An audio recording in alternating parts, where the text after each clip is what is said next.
It is National Animal Shelter Week, and if you're thinking about adding a furry friend to your family, you may want to consider your local animal shelter. KHQA's Kalil is live at the Quincy Animal Shelter this morning talking about adopting. Good morning, Lauren. Good morning, Chad. I'm here with Roscoe, who's about a year and a half old, and he's been here at the Quincy Animal Shelter since August.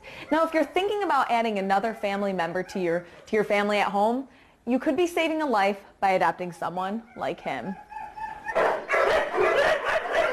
Because the main thing is to get them a home and not to have to euthanize them. Even though we are a city shelter and we do have that reputation, we're trying our best to break that. But the Quincy Animal Shelter only euthanizes as a last resort. There's been times that we've had dogs for 2 years before we actually place them in a home. If the dog is not aggressive and the dog is not terminally sick with something, then we keep them until they get adopted or we send them to a rescue group. There is no specific day that they are euthanized, like people may think, but the shelter does have to hold them for at least 4 days.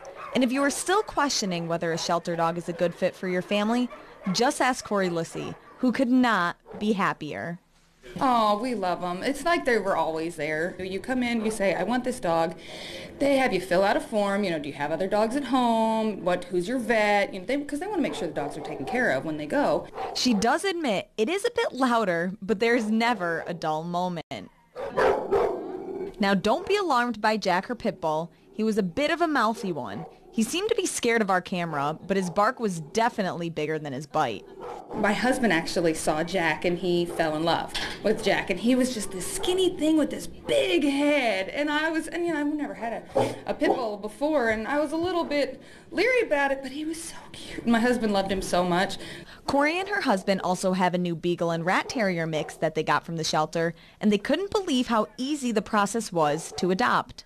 He was fixed when we got him. He's chipped when we get him. They got all their shots when you get him. They take care of everything for you, and he needs a home. So it's the best thing to do is to adopt. The Quincy Animal Shelter currently has about 70 cats and 30 dogs, so you can imagine how busy they are here. Chad? Yes, I can, Lauren. How much does it cost to adopt a cat or dog from the city shelter? Well, it costs about $90 to adopt a cat, and then if you want to get a dog like Roscoe over here, he's about $200. But don't worry about that because they are all vetted and neutered, so that's one less cost that you need to worry about. So you can come on over here or another shelter, and you can just basically take them home the same day after paying and filling out some paperwork. All right, thanks so much, Lauren Kalil, reporting live for us this morning.